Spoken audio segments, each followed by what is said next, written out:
Hello, my name is Steve D'Agostino, and my co-host Anne Fernald and I welcome you to the Twice Over podcast, because to teach is to learn twice over. In this episode, Change the Angle, Anne and I are joined by Calvin Byer, Assistant Director of Innovation and Change Integration at Fordham University, who shares his thoughts about how patience and empathy are key to managing change.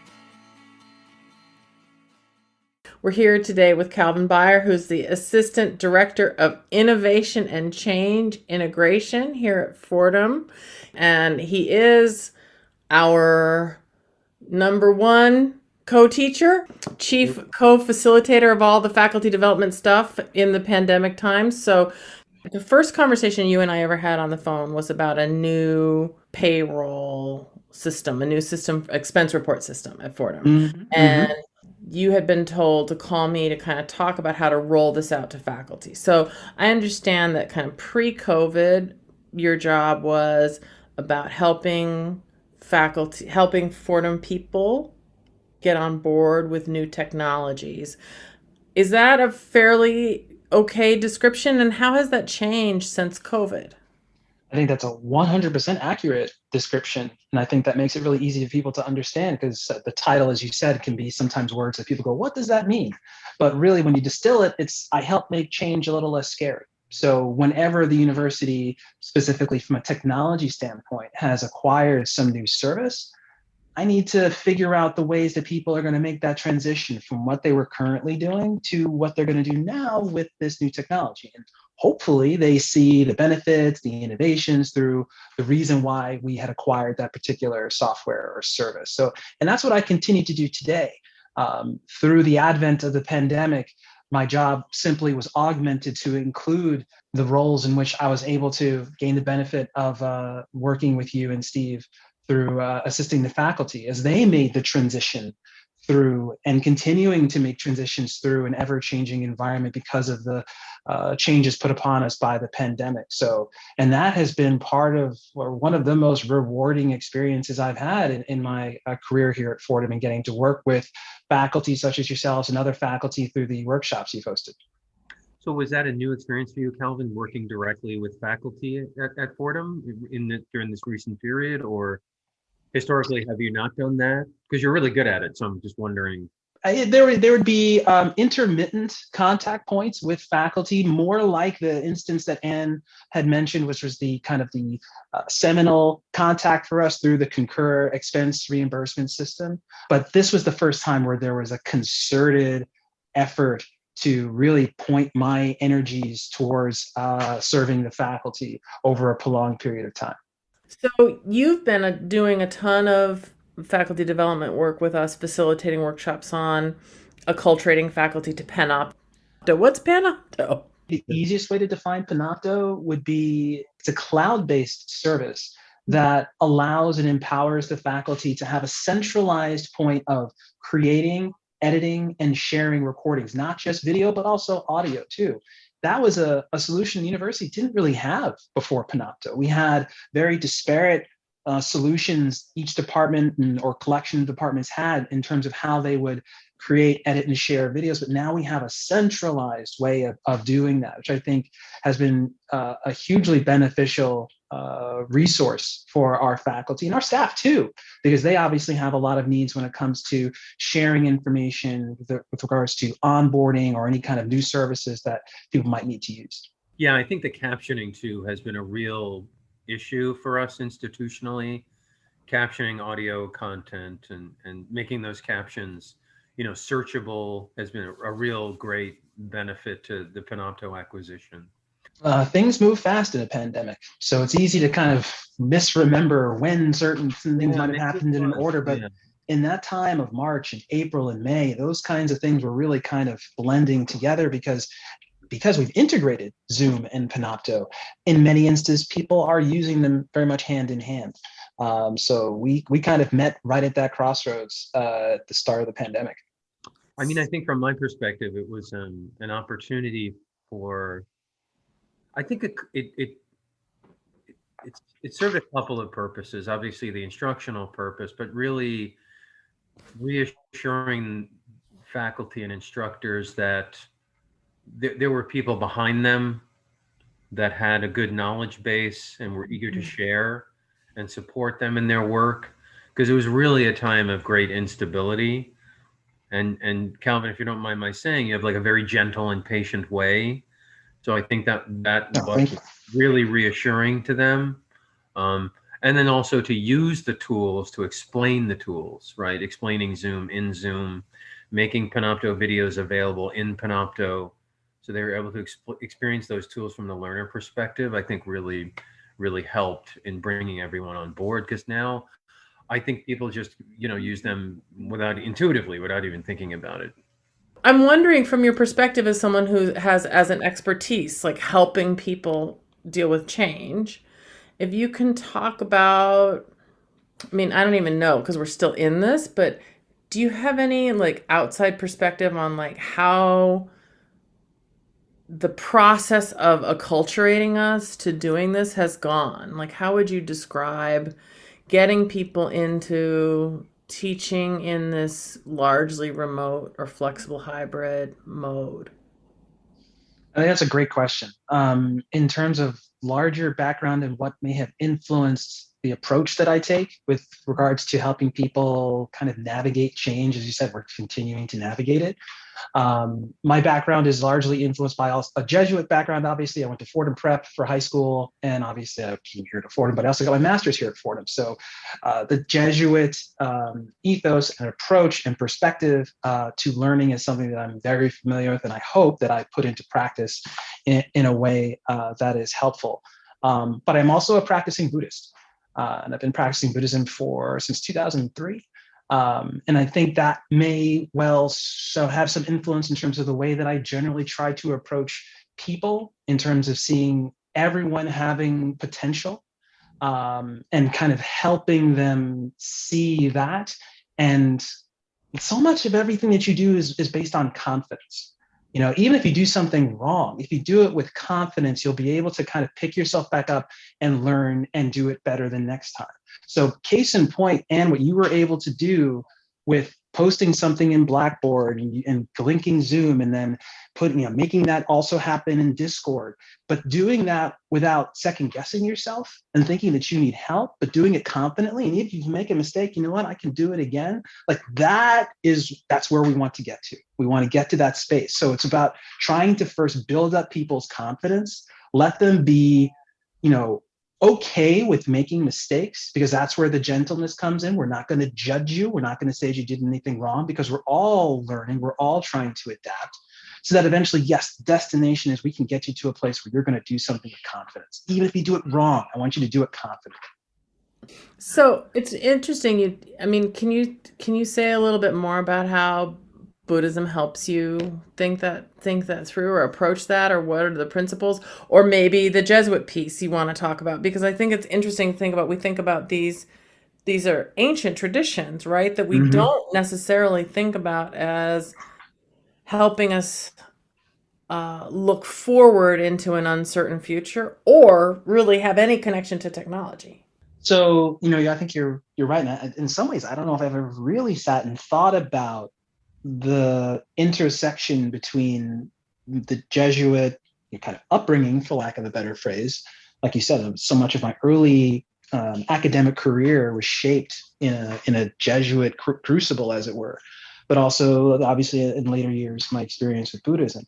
For the Jesuit part, I think it really boils down to the magis concept, right? Like doing more, and the idea that you have certain, or I'll use the first person, I have certain natural gifts and talents, but also I have been afforded the opportunity to be instructed and guided by various people through my academic career.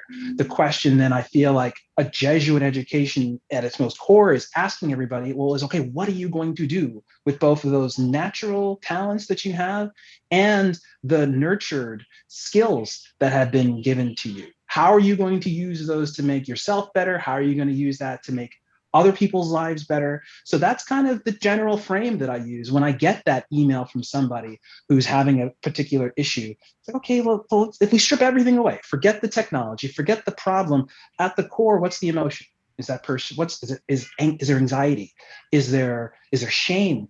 Is there, some kind of lack of confidence? Like, let's try to treat that first. And this kind of pivots into the Buddhist concept or upbringing that I have, where it's like, you have to sometimes get to the idea of cause and effect, which is in the Buddhism that I practice. That's the really central idea, is that the universe is all based on the idea of causality. That if you could understand how everything is connected through cause and effect, you would be enlightened. And that's what we're always trying to do as we're chanting and practicing in Buddhism, is trying to see the world through that causality frame. So I can take that and apply that to everything that I'm doing. It's okay, let's forget the effects, get past the effects. Let's get to the cause. And if I can understand the cause, I may not be able to fix the cause, but I can understand the cause. That's going to help me and figure out how I can help you.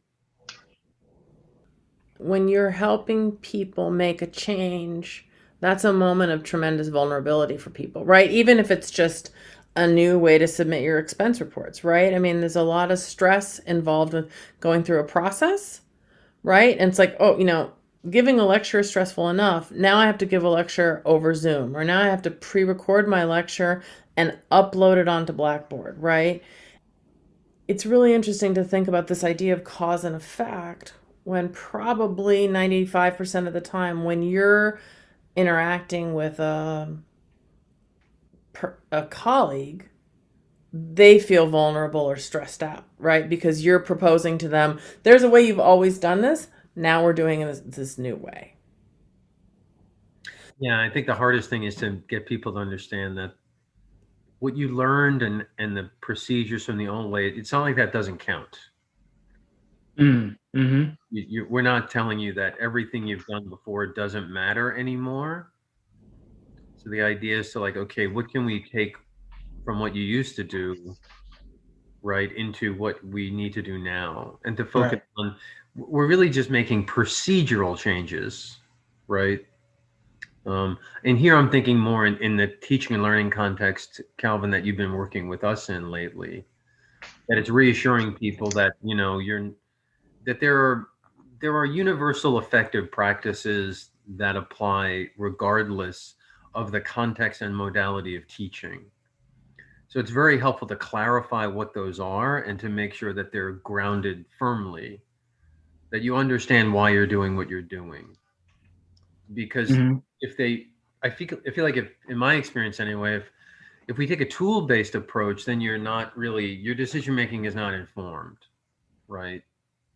And so I think why these two big efforts that we mutually embarked upon, Zoom and Panopto, because the reasons were so clear and imperative, which is different than someone sort of volunteering to interrogate their practice and integrate a tool. You've done that curating for them, and I think that gives people kind of a head start. They understand the why, and I think that's really important for people to understand. So if you make good choices around the kind of solutions you're providing, I feel like there's less resistance. Oh, this does this one thing really, really well. You need this thing done. This is how you use this tool to do that thing.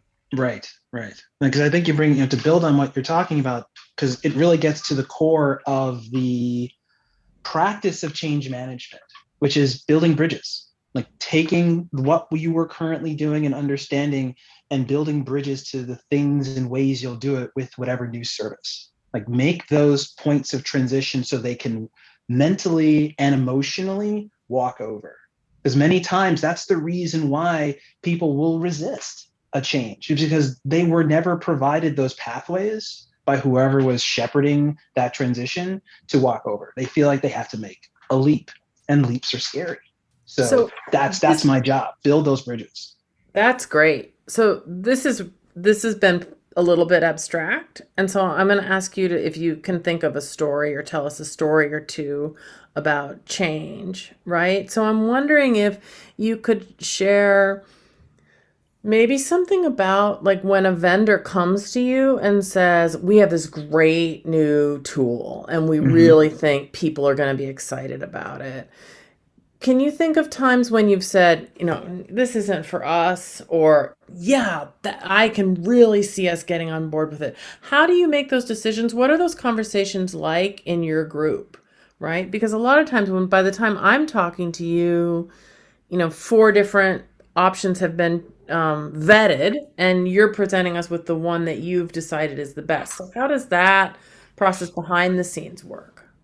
Well, to be perfectly transparent, I'm kind of in the same boat as you. Many times those decisions and conversations and negotiations happen at a level and a pay scale that is above mine.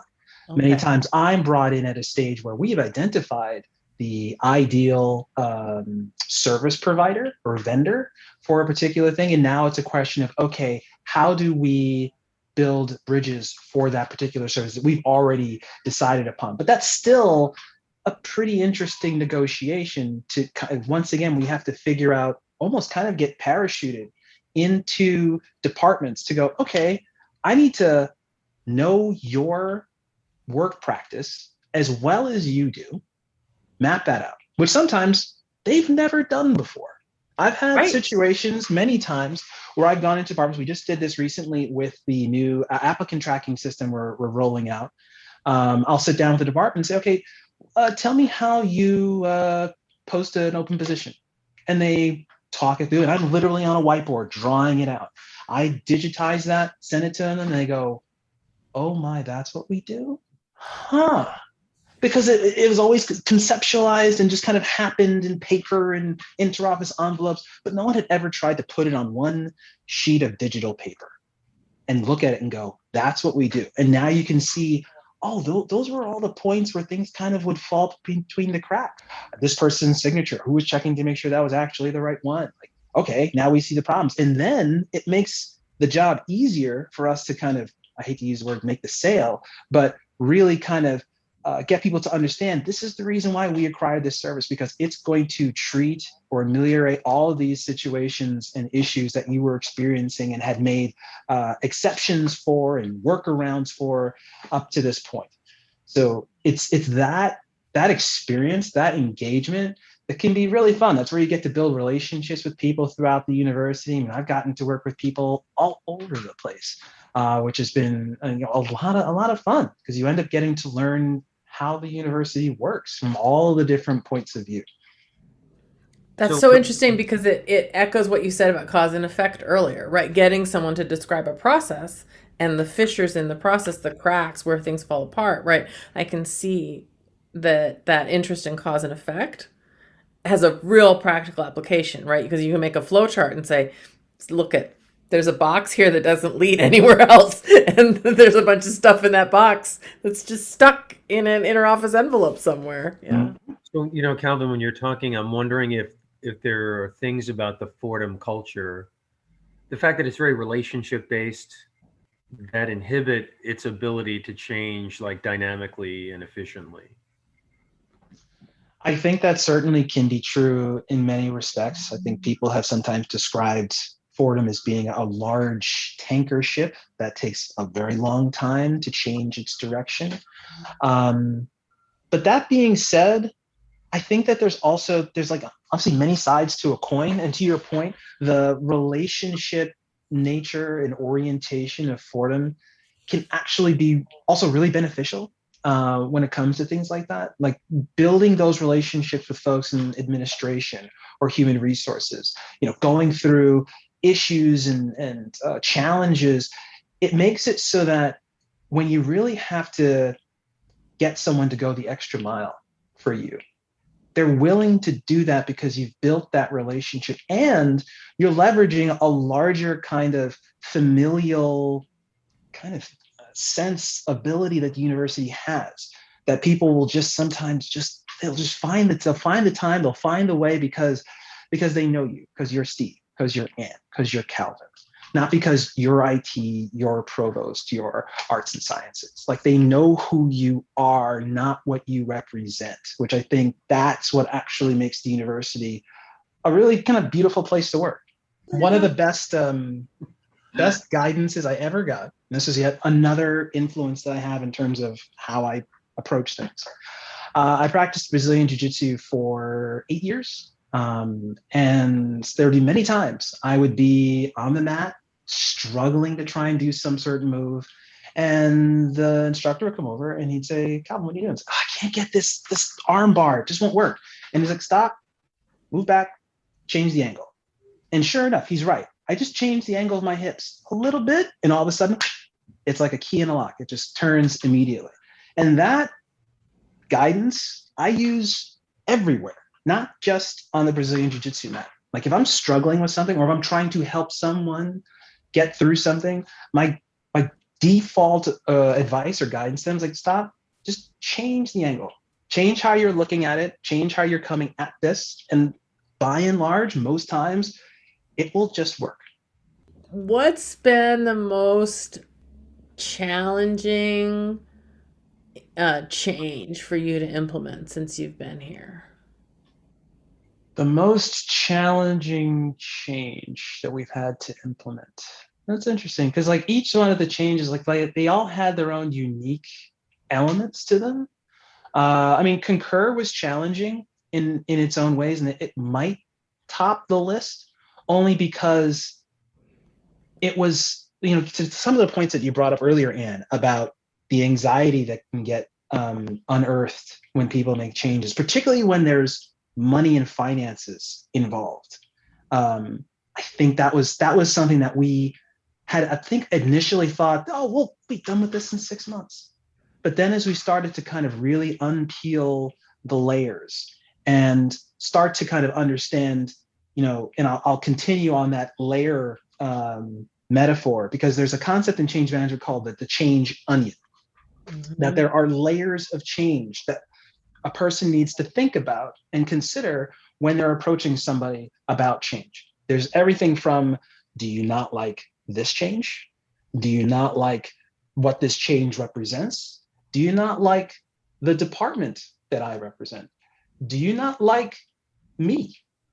I need to consider all of those different types of changes because it will inform how I'm going to approach things. If I can realize, okay, well, you have some kind of beef with me, then I'll be putting the change needs to go aside. We need to figure out what's going on here. Maybe I need to be removed from this equation. We need to have somebody else guiding this change if it's something personal. And as you go up the layer, you start changing the approaches. I feel like many times changes can sometimes struggle because that first determination was never made.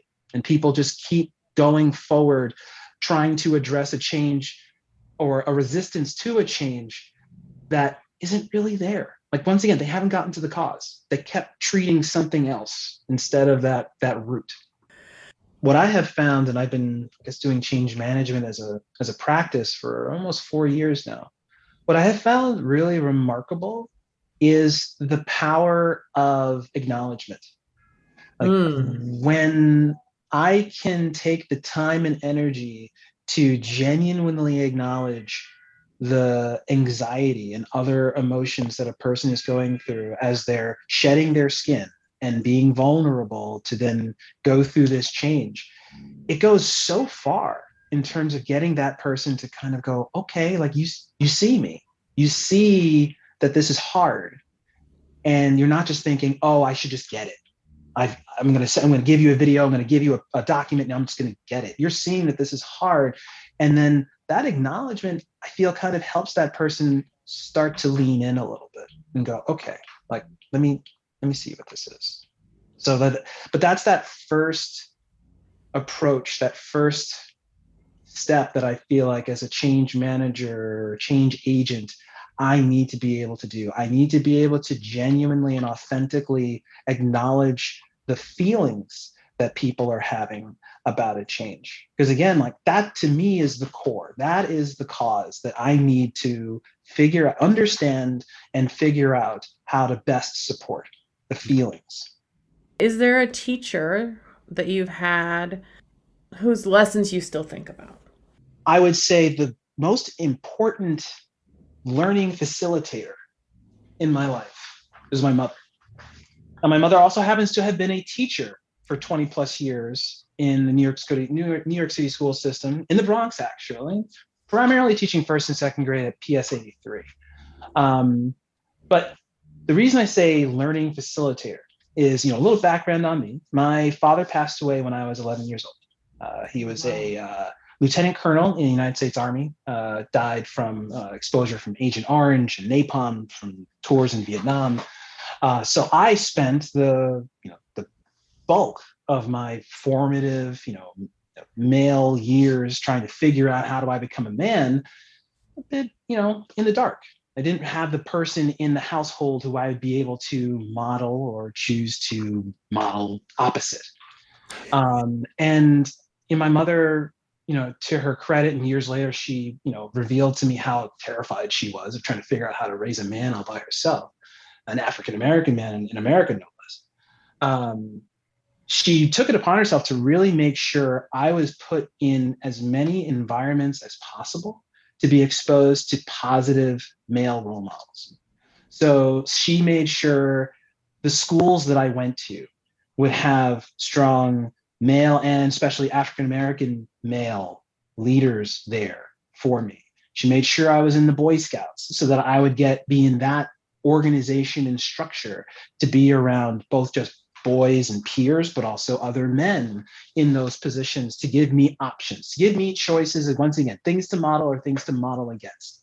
And that just continued on in life. And I think that really instilled in me to look for those things myself once I was in a position to start choosing my environments, to start looking for places where I would be exposed to other people that I would want to model and learn off of. And I hope that I've been able to provide that at some point for others, to be able to say, okay, how can I be a model for others in terms of when they're exposed to me? So to answer your question, my mother is the person who I would say has been the most influential learning facilitator. That's great. And that's a great answer, because it also gets at something that really interested me that you were saying before about helping people work their way through change. And I was struck when you described it that you don't have a big investment in which change people pick.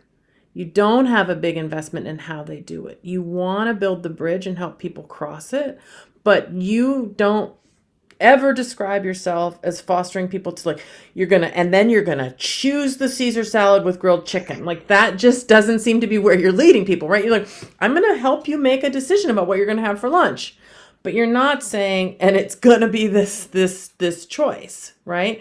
And it seems like that was one of your mom's lessons, was there are lots of ways. In fact, there are lots of ways to be a man, and there are lots of ways to be a good man, and there are lots of ways to be a good African-American man. And, you can chart your own course according to these landmarks. And some of the landmarks may become for you models to avoid, as well as models to move toward, right? And that's really cool, because I think that gives people so much liberty to grow and change on their own. Well, this was really fun. Thanks you so much, Calvin. It was great. Twice Over Podcast is available on SoundCloud, Stitcher, and Spotify, with new episodes appearing twice each week. For host and guest bios and show notes, please visit our website, twiceoverpodcast.com. You can follow us on Twitter at twiceover1, or email us at twiceoverpodcast@gmail.com. Thanks so much for listening.